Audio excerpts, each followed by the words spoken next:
గత సమతా కమిటీ పనిచేసిన విధానం వల్ల ఆ రోజు జిల్లాలలో ఒక్కొక్కరిగా ఉన్న వాళ్ళము ఈరోజు ఒక సమూహంగా మనం కలిసి కూర్చొని మాట్లాడుకోగలుగుతున్నాం. ఇది చాలా సంతోషం. అయితే ఇదంతా మా బలమేనా అని అంటే కాదు, అవును కూడా. బలం ఏంటి అంటే ఇంతమందిలో జన విజ్ఞాన వేదిక ఒక సైన్స్ ఆర్గనైజేషన్ అది ఒక ఉద్యమంగా ఎలా ముందుకెళ్తుందో చెప్పగలుగుతున్నాం. అందున ప్రత్యేకించి మహిళలకి సమస్యలు ఉంటాయి, సమస్యల మీద పనిచేయడానికి సమత అనే ఒక విభాగం అది మహిళల్లో ప్రత్యేకంగా పనిచేస్తుంది అనేటువంటి విషయం ఇంతమందిలో ప్రచారం కర్నూలు మిగిలిన చోట కూడా జిల్లా కమిటీలకు ఆహ్వానం ఉంది. త్వరలో వాటిని కూడా పూర్తి చేసే ప్రయత్నం చేస్తుంది.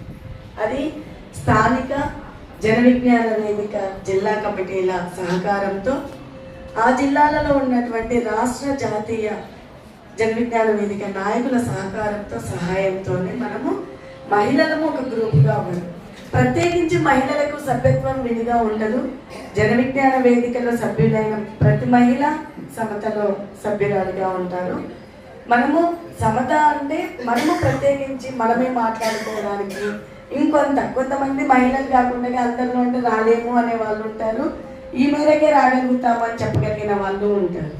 ఆ ఉద్దేశంతో కూడా మేము ప్రత్యేకించి మహిళల సమస్యల మీద మాట్లాడుకోవడానికి మనం సంఘంగా ఏర్పడింది. ఇప్పుడు గత సమత అధ్యక్షురాలు సమతక్క తను బయటికి కనిపించలేదు, కానీ తన మేధస్సు తన అవగాహన ఏదైతే ఈ సమత ఏర్పడినప్పటి నుంచి ఉన్న వ్యక్తి ఆమె ఆ అవగాహనను తను అందించడం వల్ల ఆ పరిధిలో మనం పనిచేయడం అనేది జరిగింది. ముందుగా ఈ సందర్భంగా సమత అక్కకు ప్రత్యేకమైనటువంటి ధన్యవాదాలు తెలియజేద్దాం. మీరు చెప్పట్లేదు. ప్రధాన కార్యదర్శిగా డాక్టర్ అరుణ గారు పనిచేశారు. నిజంగా ఆమె సమయం చాలా వెచ్చించారు. మనకి కర్నూలులో జరిగినటువంటి వాటికి విజయవాడకు కూడా రాగలిగారు.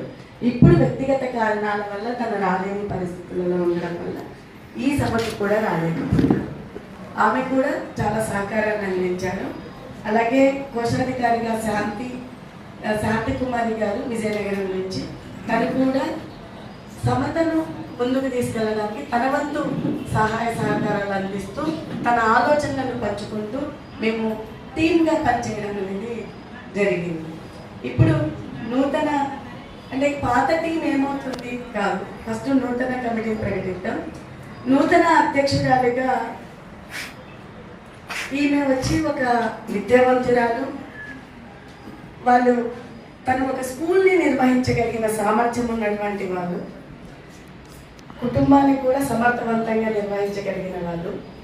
జన విజ్ఞాన వేదిక ఏ సభనైనా నిర్వహించుకోవడానికి తను వెనక ఉండి ప్రత్యక్షంగాను పరోక్షంగాను అన్ని రకాల సహాయ సహకారాలు అందించగలిగిన వ్యక్తి మన స్వరూప మేడం గారు.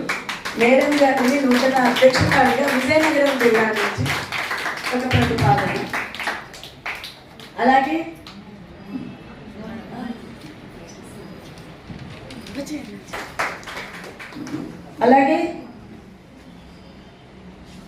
కింది స్థాయిలో అంటే శ్రామిక వర్గ మహిళల్లో పనిచేసి అలాగే తను జన విజ్ఞాన వేదికలో తను కూడా ఒక సీనియర్ నాయకురాలే. కళాజాతలు నిర్వహించిన కాలంలో అక్షరాస్యత వీటిల్లో అంతా కూడా తను తన స్వరాన్ని వినిపించినటువంటి మహిళ. నేటికి నెల్లూరు జిల్లాలో చక్రపాణి అన్న వాళ్ళు, తర్వాత మన రాష్ట్ర అధ్యక్షులు సీనయ్య గారు వారు ఏ పనిలోనైనా భాగస్వామ్యం అవుతూ తను జన విజ్ఞాన వేదిక కోసమే పనిచేస్తున్నటువంటి మన మిత్రురాలు లీలమ్మ గారు ప్రధాన కార్యదర్శిగా ప్రతిపాదన. ఇది ఆ జిల్లా కమిటీ ఏకగ్రీవంగా వాళ్ళు ఒక ప్రతిపాదనని మనకు పంపించినారు. అలాగే అంటే మనకి కోశాధికారి మనం ఫండ్ సపరేట్గా కలెక్ట్ చేయడం అనేది ఎప్పుడు ఉండదు, లేదు కూడా అట్లాగా. ఎందుకంటే మన మాతృ సంస్థ అంటే ఏదైనా సరే మన సంస్థ జన విజ్ఞాన వేదిక, అదే ఆ కోశాధికారిని ఈ రకాలన్నీ కూడా చూస్తారు.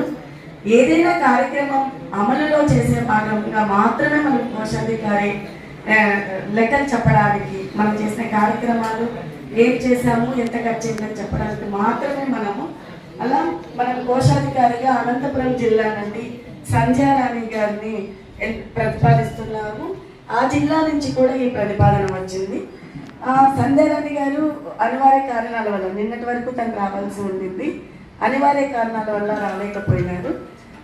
నెక్స్ట్ మన సమావేశాల్లో తను భాగమయ్యి మనందరితో కూడా కలిసి పనిచేస్తారు. ఈమె కూడా చాలా సీనియర్, 2009 నుంచి మన జన విజ్ఞాన వేదికలో పనిచేస్తున్నటువంటి మహిళ కాబట్టి ఆమె సంధ్యారాణి గారిని కోశాధికారిగా ప్రతిపాదిస్తున్నాము. మీ చప్పట్లతో ఆమోదం కూడా తెలియజేయగలరు.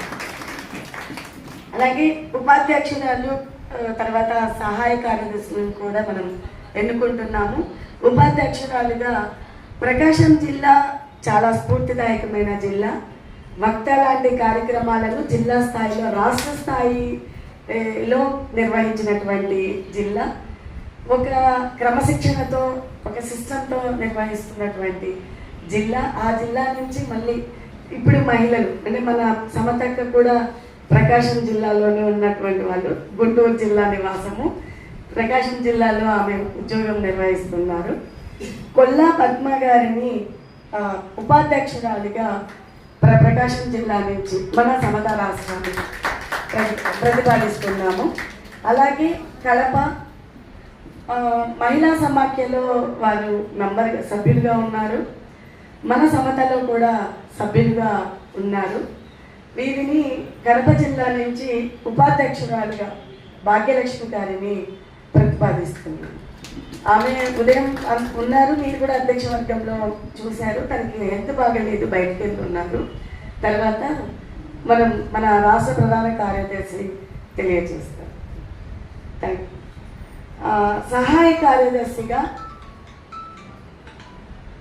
విశాఖపట్నం జిల్లాలో ఆర్ఎంపీ డాక్టర్గా అను గారిని మనము జన విజ్ఞాన వేదిక ప్రజలను ముందుకు తీసుకెళ్ళడం కావచ్చు, అక్కడ చేస్తున్నటువంటి కార్యక్రమాలలో జిల్లా కమిటీలో భాగమయ్యి తన వంతు ప్రయత్నం చేస్తున్నారు. విజయనగరం జిల్లాతో బాగా అసోసియేట్ అయిన వ్యక్తి తను.